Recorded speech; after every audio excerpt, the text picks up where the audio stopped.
Alors, maintenant, le Lilabo Express, un conte pour enfants écrit par Sophie Holmquist et Sarah Nilsson Bergman.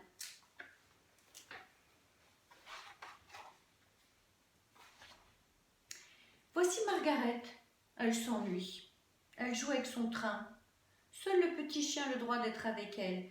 Personne d'autre et surtout pas son frère ou sa sœur.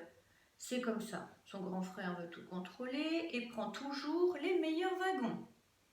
Sa petite sœur aussi est agaçante. Elle défait la voie et le reconstruit mal, toujours tout droit. Un train doit tourner en rond. Tout le monde sait ça, pense Margaret. Là, en ce moment, elle a une voie absolument parfaite et tous les wagons pour elle. Mais elle ne s'amuse pas vraiment. Papa dit que c'est bien de s'ennuyer de temps à autre.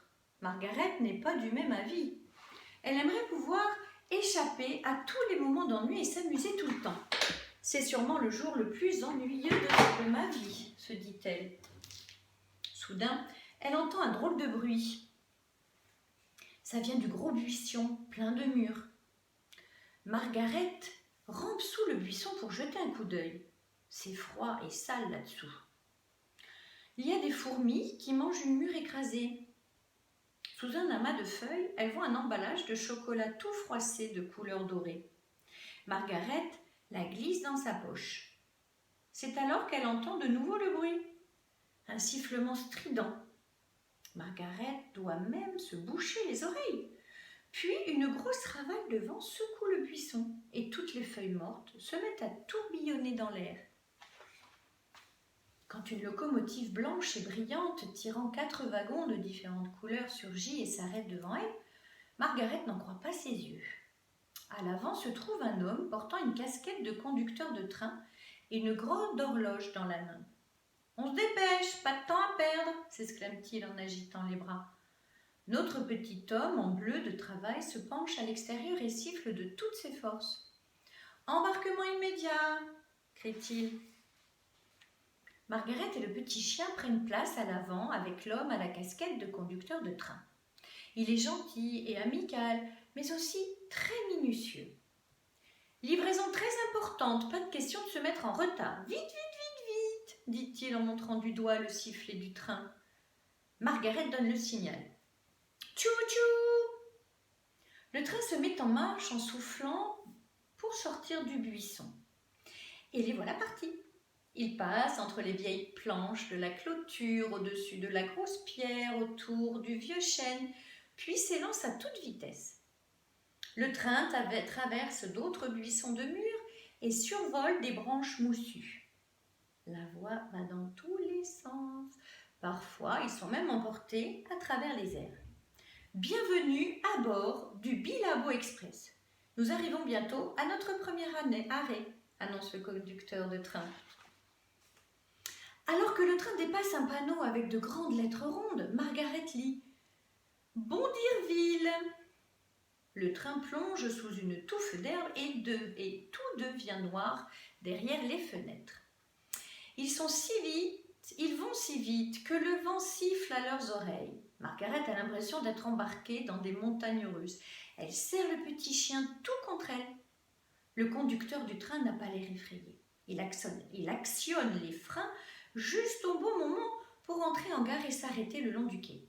« Gare de Bondirville, livraison très importante », ajoute-t-il avec gravité, tout en feuilletant ses papiers. « Il y a des lapins partout et tout semble extrêmement occupé.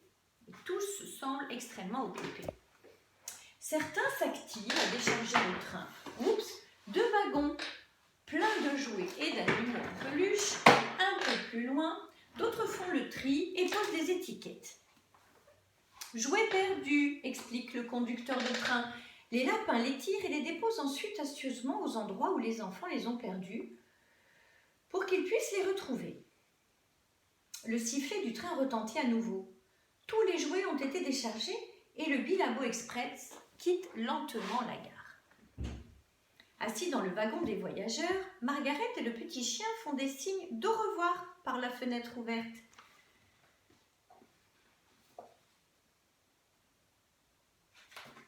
Maintenant, le train se dirige vers des montagnes couvertes de neige et de glaciers étincelants. Margaret souffle des nuages de vapeur dans le vent froid. Comme une aventurière dans une grande expédition, elle cherche des yeux les ours polaires, les loups et les morses. Un autre panneau défile à toute allure.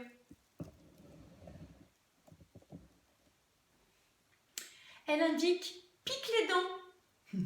Margaret découvre une forme étrange entre deux sommets enneigés.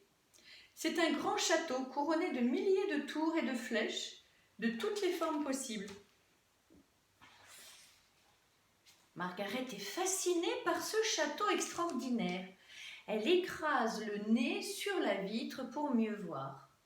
Elle ne remarque pas la petite dame au visage sérieux et aux bras croisés juste derrière elle. « Billets, s'il vous plaît !» La surprise fait sursauter Margaret qui se met à chercher dans ses poches de pantalon. « Les passagers sans billets sont priés de descendre, » dit la contrôleuse qui agite sa machine à poinçonner les billets. Margaret ne trouve pas de billets. Ses poches sont vides, à part peut-être un bout de papier froissé tout au fond d'une poche. C'est l'emballage doré qu'elle a trouvé dans le buisson de mûre. Margaret ferme les yeux très fort et sort l'emballage froissé de sa poche. Quand elle ouvre à nouveau les yeux et sort, elle est stupéfaite.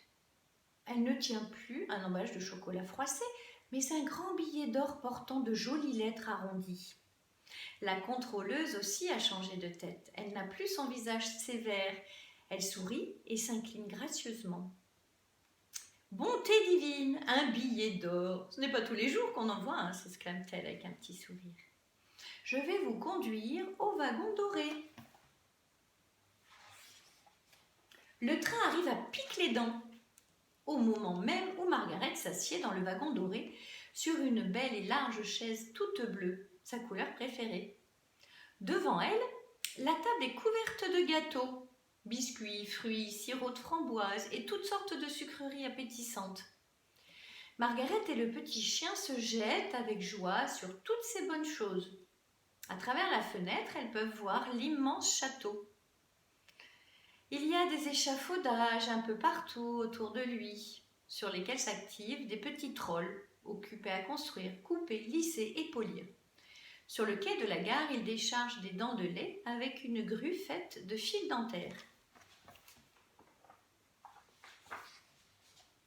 À la fenêtre, une dame regarde à l'intérieur du train.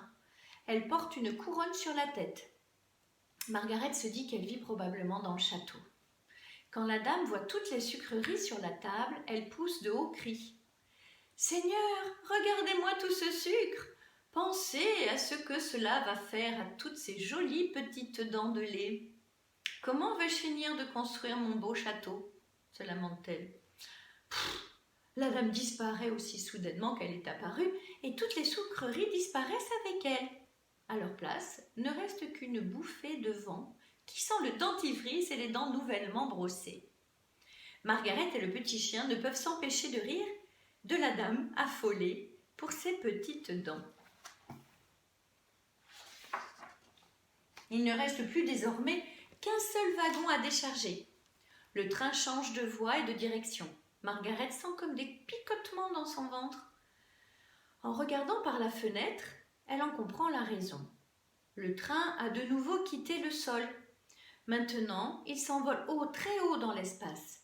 L'homme à la casquette de conducteur de train apparaît à la porte. « Prochain arrêt, Monkey City !» annonce-t-il. Le train ralentit avec un grincement familier.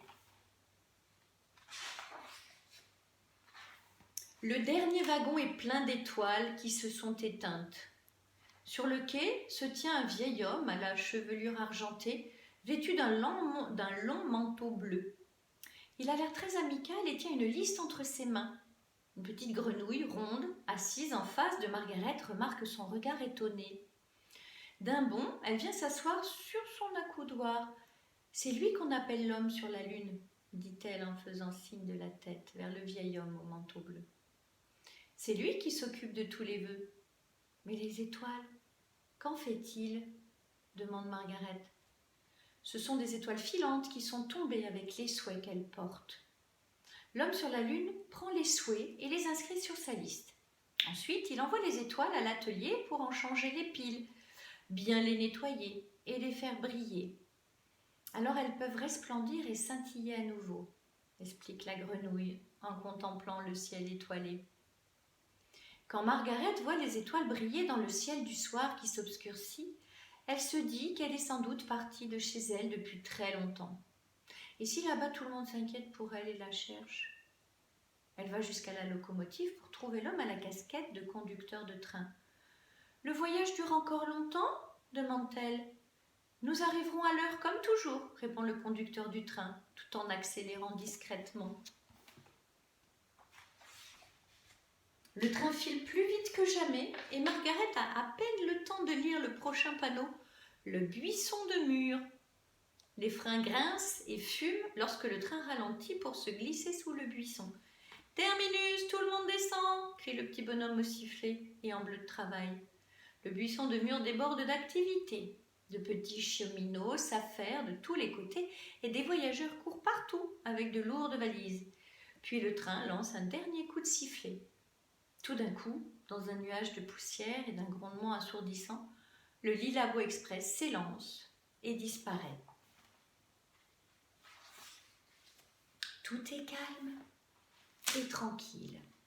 Il n'y a personne d'autre que Margaret et le petit chien sous le buisson de mûres. Plus aucune trace du Lilabo Express. Tout ce que Margaret entend, c'est l'appel familier de son père depuis la cuisine. « Margaret, il est temps de rentrer, c'est l'heure du dîner !» Margaret remarque que le petit chien a une nouvelle marque sur son pantalon. On dirait presque de la poussière de train. Dans sa poche, il y a un emballage de chocolat doré tout froissé. Et dans le ciel du soir, il y a des étoiles qui brillent d'un éclat particulier.